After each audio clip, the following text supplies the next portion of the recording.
السلام عليكم ورحمة الله وبركاته. الحمد لله رب العالمين. الصلاة والسلام على محمد النبي الأمين وعلى آله وصحبه ومن تبعه بإحسان إلى يوم الدين. Inshallah, this evening we'll talk about the changes in world order and its implication on the Armenian-Azerbaijani conflict, the war in Ukraine, and the future of Taiwan. When you have changes in the world order, we are talking about the changes among the main powers. Because as long as the main power or the main powers have stabilized where their influence is, there will be some kind of an agreement and understanding. We can go back to history and see at one point the Islamic State was the main state in the world, the first power. And there was not a second. And then later on, we have seen the British Empire. And then we have seen the French conflicts with the British to divide the world among them. And then we have seen later on the Germans trying to take over, which resulted in conflicts. Look at World War I and World War II. What was those about? It was about who will dominate among the superpower. So taking, for example, the issue of Armenia and Azerbaijan, it's not a new conflict. It goes back to the early part of the 20th century. So there was a conflict that lasted for some time, around 1918, 1919. What really put an end to the conflict at that time between Armenia and Azerbaijan is that the Soviet Union became the de facto ruler in all that area. And that whole area became a sphere of influence. So Armenia and Azerbaijan became part of the Soviet Union. And that ended the conflict between the two. That's how the conflict ended in the early 1920s between Azerbaijan and Armenia. Now, move forward, we saw that the US and the Soviet Union became the superpower for about 35, 40 years or so, from World War II until 1990, when the Soviet Union collapsed. When the Soviet Union collapsed, of course, it was so bad that even the states, among them the Muslim states that were under the Soviet Union, start declaring independence. Among them, of course, is Armenia, Azerbaijan, Uzbekistan, Kyrgyzstan, and all those stan, many of them are Muslim states, start declaring independence. But as you would imagine, Russia would not give, because it became the Russian Federation. They inherited the Soviet legacy. It will not just accept that those will be, independent from them. They could be independent by name. So war immediately broke between Armenia and Azerbaijan. Now, mind you, when you look at the map, you will see that in terms of the geography, in terms of the number of people, the population, in terms of the political borders and so on and so forth, you will see that really Armenia could not stand to Azerbaijan. But what had happened from the late 80s to the early 90s, for 4 years, Armenia was able to not just to take, there's an enclave. If you look at the map, there's an enclave within Armenia, within Azerbaijan, that is called Nagorno-Karabakh. That enclave is mostly Armenians, but it is within Azerbaijan. And at that point, in that war, the Soviet or the Russian sided indirectly or directly, but at least indirectly to those observers, with the Armenians. And they brokered a peace, so-called peace treaty, after Armenia took big chunk of Azerbaijan land and took over Nagorno-Karabakh. That area eventually, of course, declared independence. It's an enclave within Azerbaijan. And there's no connection on the land between that enclave and between Armenia. So Armenia ended up going to war, taking that enclave and also the land that connect that enclave, which is Azerbaijani land. Okay? Of course, when Armenia declared independence, Turkey recognizes Armenia, but they never established relationship with them. So there is not any diplomatic relationship between Turkey and Armenia. Also, Pakistan never even recognized Armenia because of the issue of this enclave that is there. Pakistan did not even recognize them in this regard. And it was clear that big chunk of Azerbaijan land was taken over, not just the enclave. And of course, this was at that time with the support of the Soviets, now of the Russia. Why is that? I think a good part of it is all those states that are there mostly are Muslims. Brother Atabek, I think will tell you this because he came from that part of the land. In this regard, may Allah subhanahu wa ta'ala protect and help the Muslims there. However, Armenia is Orthodox Christians, just like the Russians. And historically, Russia protected the Armenians. Of course, at one point, there was a conflict at the time of Stalin, and many of the Armenians fled Russia, just like the Chechens. Where did they go? They go under the Uthmani Khilafah. If you go to Jerusalem today, there is a whole area that's called the Armenian Quarter. They speak their language, they have their culture, and they have their own church, or churches, I should say. There's a good number. I remember growing up when I was 5, 6 years old, I would pass by somebody who's taking pictures.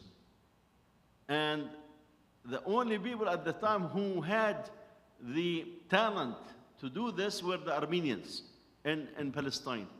So wherever you want to take a picture for your passport, you go to an Armenian in this regard. Now, Armenia today is not big. I mean, they count about 3 million people. Azerbaijan count about 14 million people. And furthermore, there are more Azerbaijanis in Iran than in Azerbaijan. So there's almost 18 million Azerbaijanis who live in Iran. And this will explain why Iran has been supplying weapons to the Armenia. And Turkey and the Zionists are supplying arms to whom? To the Azerbaijanis. Did you get this right? So Azerbaijanis are mostly Shiite.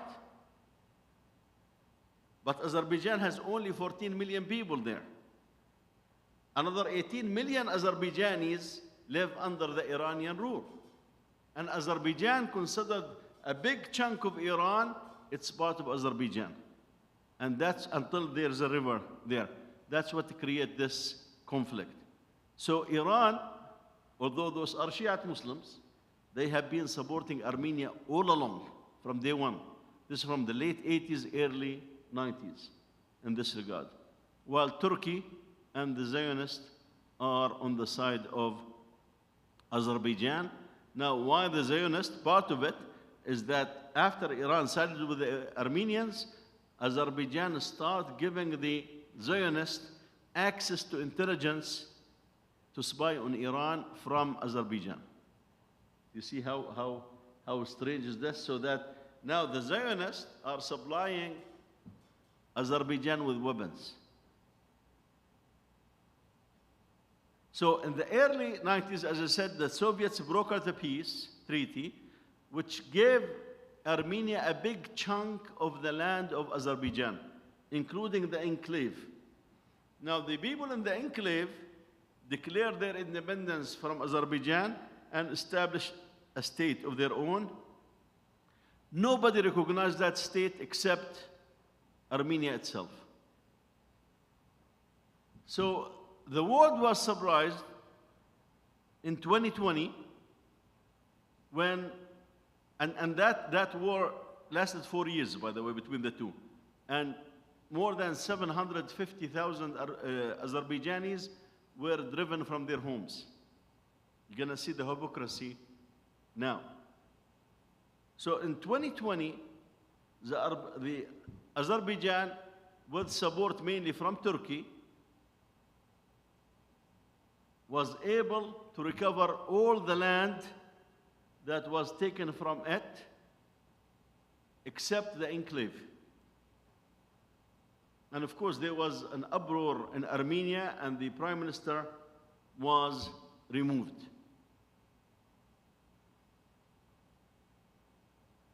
And the question was, where was Russia? There was Russian troops there, but they were watching. They did not interfere. Now, you need to understand there is a treaty, a defense treaty between Russia and Armenia. What does the defense treaty mean? That if I am attacked, you're going to come to my help. They did not, and we'll explain. Last week, without much of the world noticing, the Azerbaijanis went and recovered the whole enclave of Nagorno-Karabakh, recovered it, took it back, and as a result, 100,000 Armenians left it and moved to Armenia. And basically they dissolved their state, which was declared. Again, the Russians were there. They were peace, keepers. And they were observing, and they did absolutely nothing. Now, why? We said the changes in world order. Because the US felt that it has the upper hand in the world. And they thought that this Russian Federation is weak. Although they recognize they have some clout in the surrounding areas.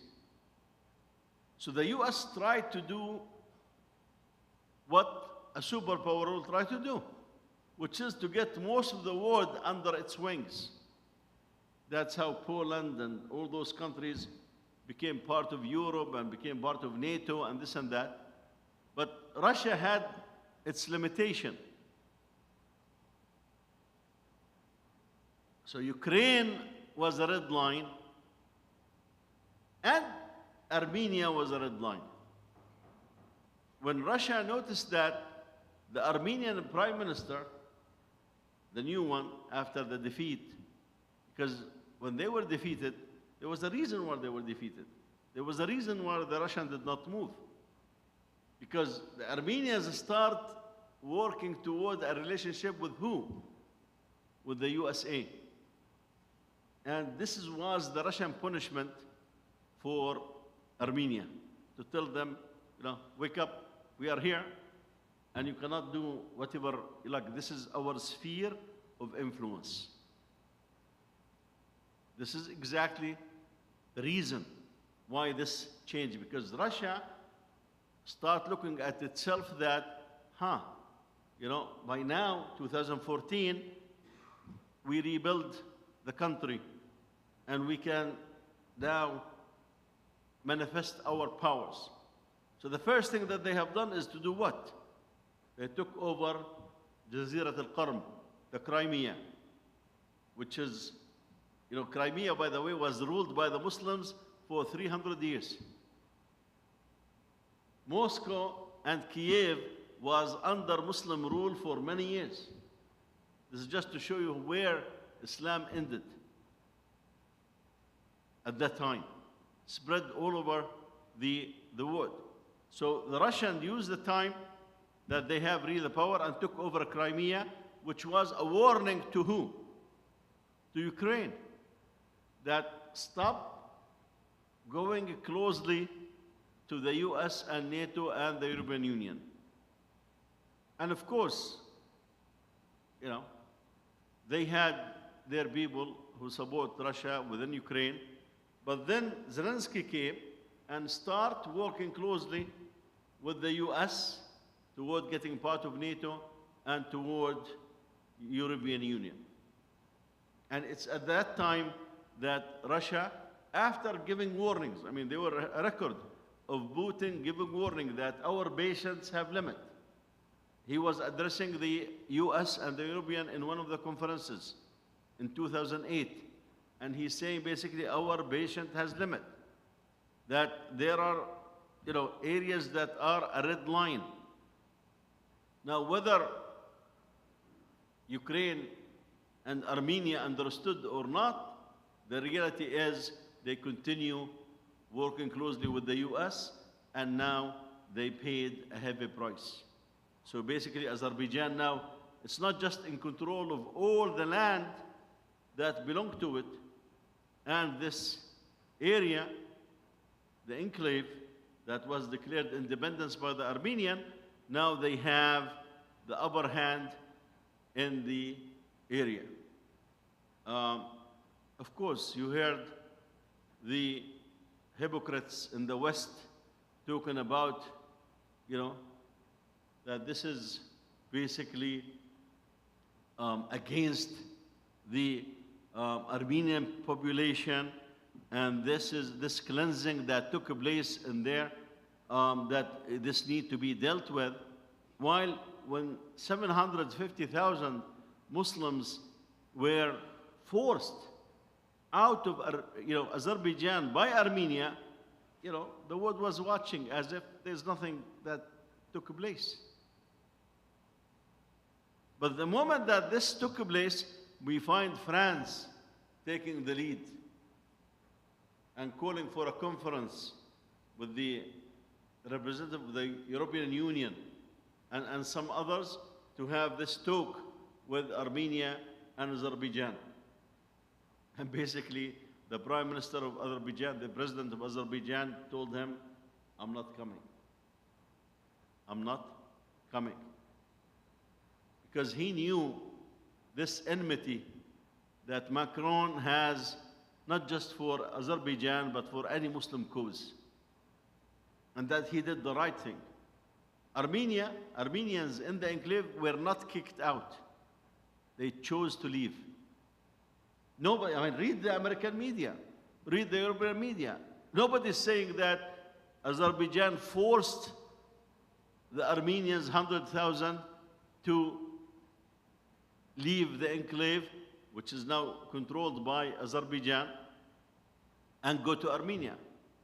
Their houses are there, their land is there, nobody forced them out.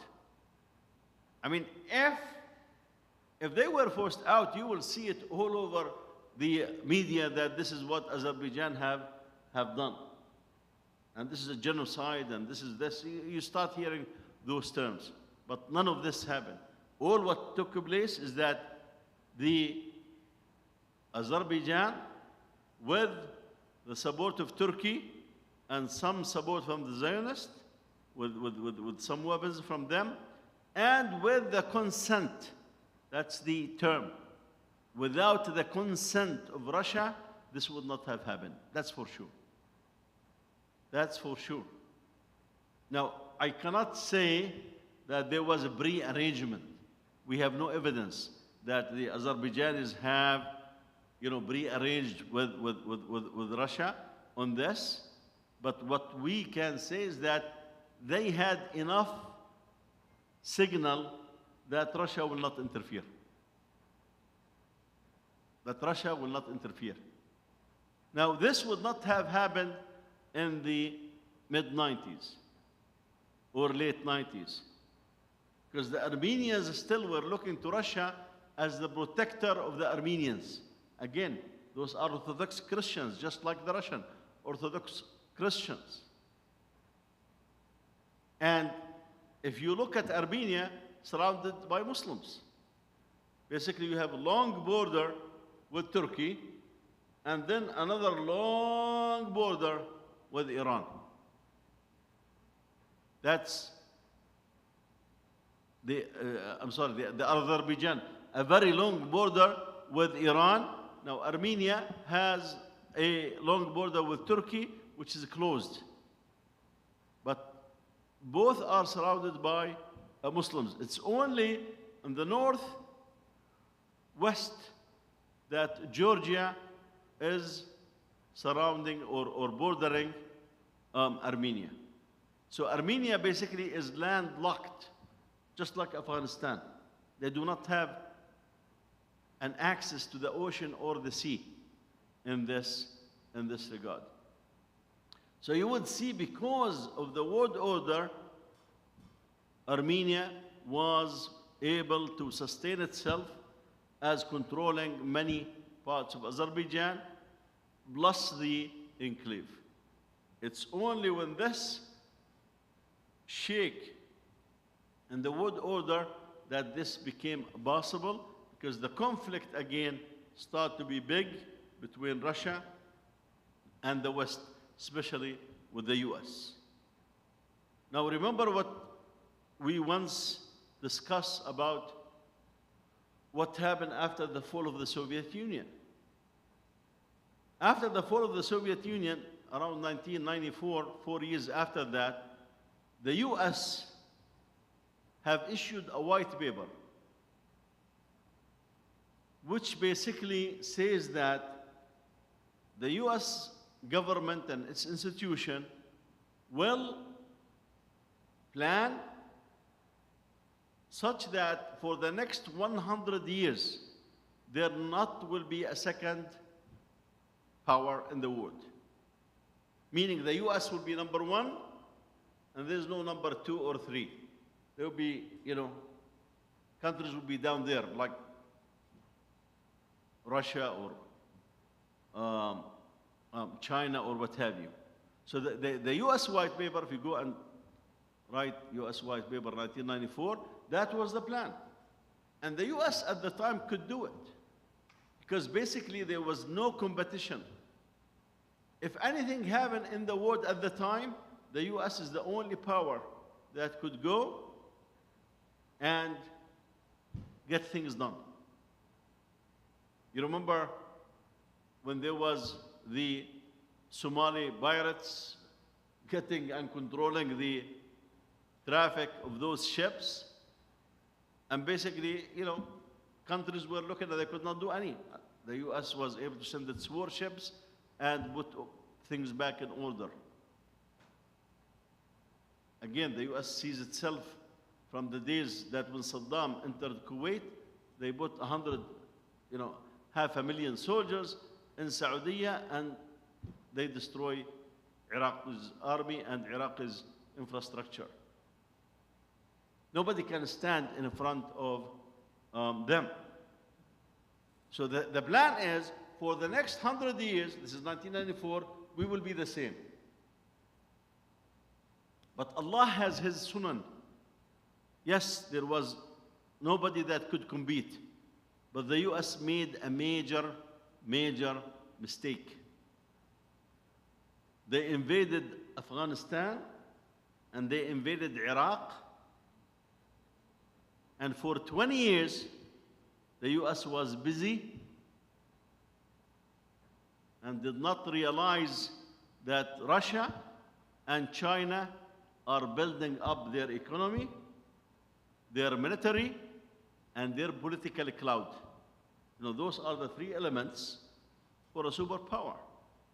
You have the military, you have the economy in this in this regard, you know, and sometimes you will use what's called soft power, where basically because of your influence, you do not need to use your military or even the hard political maneuvering, because your soft power itself will be good enough. You know, many people who live in the Middle East, they know how Turkey is dealing now with this, the movies, the historical movies that Turkey is producing. This is basically called soft power.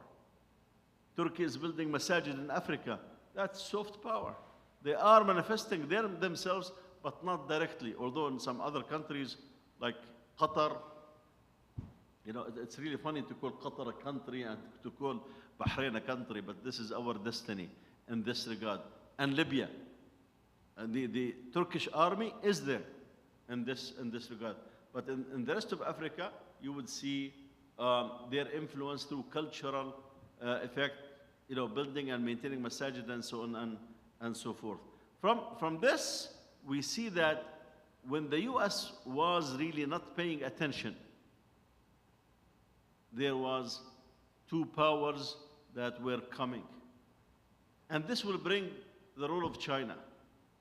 You know, we just saw today that the US government announced that the President of the United States will meet with the President of China next month in San Francisco. Because China, in the past 10 years with this Belt and Road Initiative, have touched 45 countries, at least. And many of those countries have taken tons of loans from China. And when they cannot pay, China put its hand on their whatever they have of value, being a harbor or being a place where they make their, you know, exports, or being, you know, metals or natural resources or what have you. So in those 10 years, China have extended its wings all over, to the point that they were planning to have a military base in the UAE. And when the US got the news, they sent their Zabania, because, you know, in UAE it's full of Zabania. So the US sent more strong Zabania to them, saying basically, absolutely not. They thought that they're going to play smart and put a Chinese base there. Now remember, Qatar understood the situation in the world. So when Saudi and United Arab Emirates start making life difficult for Qatar and boycotting Qatar and closing the borders of Qatar, Qatar cannot rely on the US or Europe or Russia or China. They know that they cannot trust them. So what they did, they went to Turkey, and within 24 hours, the Turkish parliament sent the tanks, Turkish tanks, to Qatar. Otherwise, Saudi and United Arab Emirates were planning to take over Qatar. I mean, this is not a secret. So understanding that the Qatar said they only can trust Turkey. And that's why you can see every once in a while, with Turkish economy suffering, that Qatar once in a while dump, you know, 4 billion here and 4 billion there, and sometimes buy things, sometimes support the lira, because they understand how things are done. We need to conclude by 9:30, so let me switch to Taiwan. Why the issue of Taiwan now is becoming an issue? Okay, first of all, you have to understand the geography. Do you see this wall to my right? This is a huge wall to my right. Yeah, between the two pillars. See how big it is? Put a quarter in the middle. So this area, this whole area is China. And the quarter is the size of what? Of Taiwan. So basically, you know, when you look at the map of the world, you will see this is a huge part of the land that's called China, and you do not see even Taiwan on the map. because Taiwan is just a dot in the water. You do not see it. But there are things that we need to recognize and know historically. The US did not recognize China until 1974. Before that, they recognized Taiwan as the representative of the Chinese people. In fact, Taiwan used to have the seat in the Security Council. So when Nixon made his trip with Kissinger to China, at that point the US withdrew this position for Taiwan, and they gave it to China. China became a permanent member of the Security Council, and they have the veto. But the US no longer recognize, quote unquote, Taiwan as an independent country in that sense, although they keep relations, they sell them weapons, and once in a while they have skirmishes with China because of that. And China did not bring the issue of Taiwan seriously until the last few years.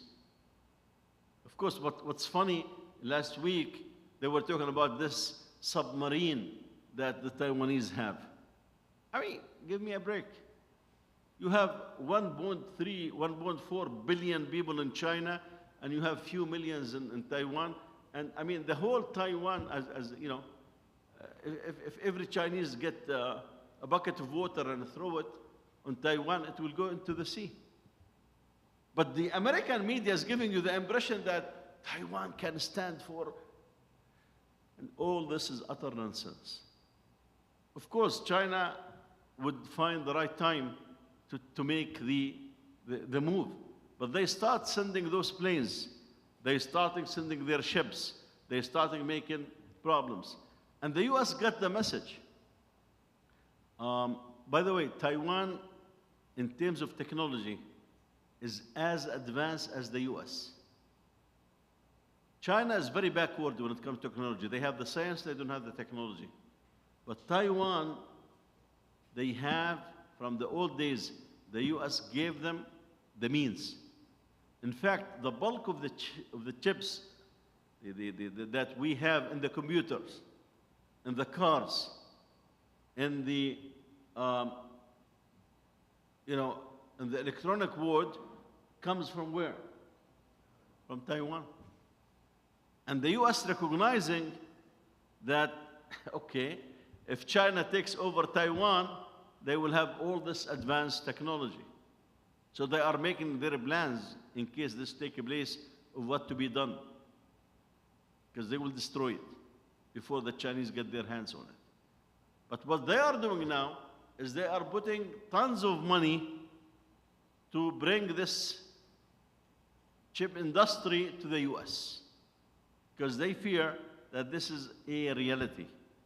Of course, the US keeps saying, we will not allow forced unification. We will not, be idle, and we will not this. What are they going to do?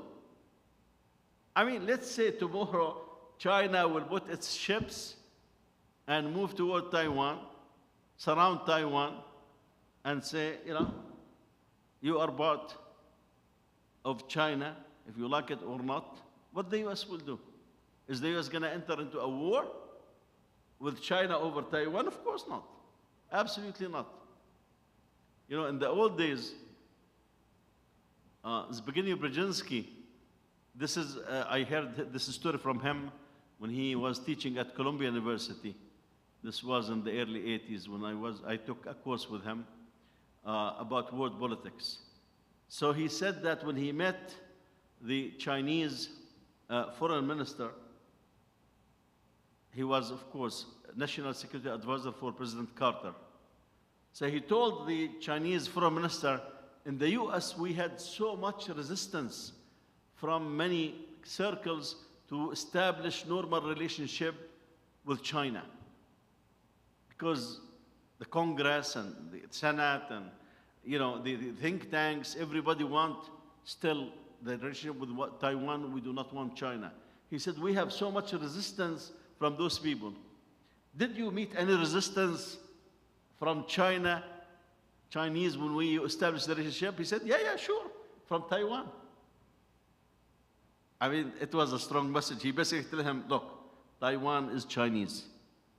And yes, the Taiwanese objected. But that was a sharp message, indirectly tell him, you know, don't play jokes on me. You're telling too many people objected. Yes, the only one who objected to us is Taiwan. And Taiwan, of course, he's telling him is ours. And as I said, you know, this issue is almost settled. China is taking step by step. At one point, sending so many planes into the area. At one point, sending so many ships. At one point, sending warnings. At one point, you get one of the parties in Taiwan talking about that we need a good relationship with China, and so on and so forth. Inshallah, for the sake of time, I will stop here for comments or questions, inshallah. Yes. Any question, any comment?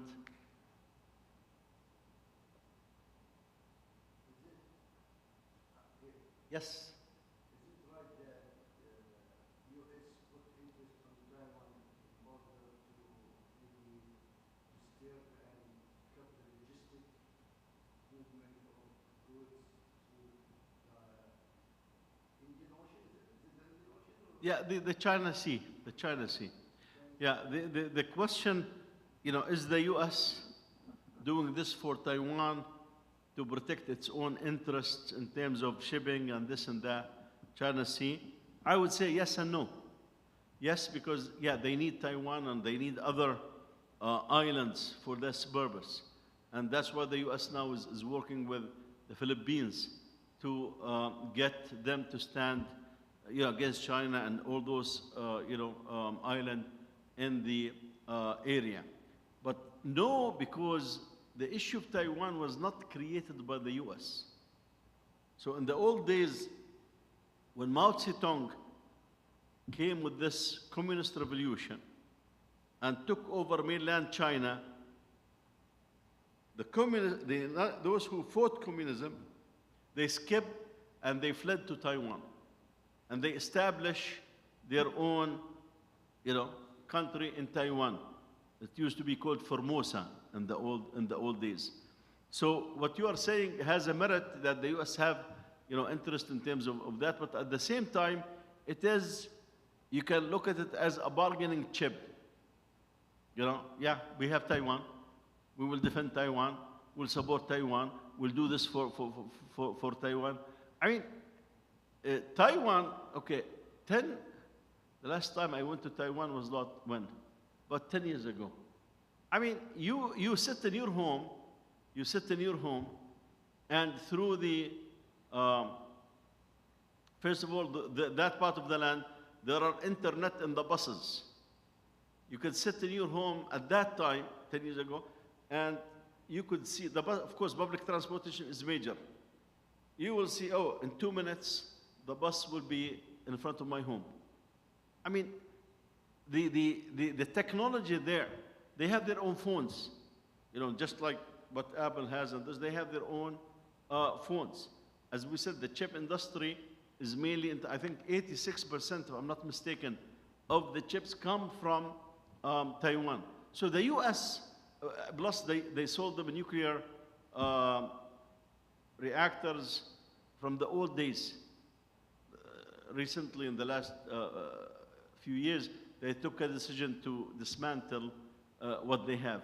But just like what they did with Korea, the South Korea in this regard, because of the conflict in the area with North Korea and China, you will find in terms of technology, South Korea is very advanced. It's not on the level of Taiwan or the US. I mean, you can see from their cars, they are not that, in this regard, or what they have produced. But at the same time, the US did this for its own interest, no doubt.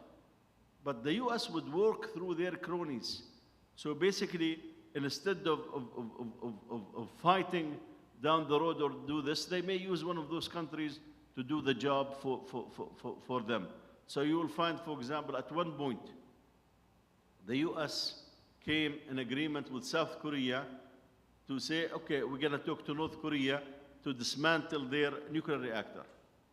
So the US told them, if you dismantle your nuclear reactor, of course they did not accept to dismantle it, they shut it down. We will provide you with 2 American reactors. Okay? And that never happened. So the North Korea went back and put their reactor in operation. What was the excuse of the US? Yeah, we can provide, but we need somebody to pay the money. And South Korea is not willing to pay the money. Well, neither South Korea nor the US wanted to do this anyway. They thought that they can fool the North Koreans with this. But of course, North Korea now feel that China is on its side, and now lately feel that Russia is also on its side in this regard. I mean, it's in the news that North Korea is providing weapons to the Russians to fight Ukraine in this regard. So that's what I'm saying, that we can see this movement, changes in the world order. Where it's going to go, Allahu A'lam. But definitely, what we are looking for, the day when the Muslim Ummah take its place among the countries that do make a change in the world. وَمَا ذَلِكَ عَلَى اللَّهِ بِعَزِيزٍ. Inshallah, it's a matter of time, despite all the difficulty that the Ummah is facing. I say this and I ask Allah subhanahu wa ta'ala to bring the khair and the good for this Ummah, so that justice on earth can be established and hegemony from the east and the west will not be there for long. Allahumma ameen. Jazakumullahu khairan. And we'll see you next Thursday, inshallah. We'll see you next Tuesday in the shade of the Quran, and Thursday for the, I think next week, inshallah, we're going to have a subject on Usul al-Fiqh by Brother Hannini, inshallah. Jazakumullahu khairan.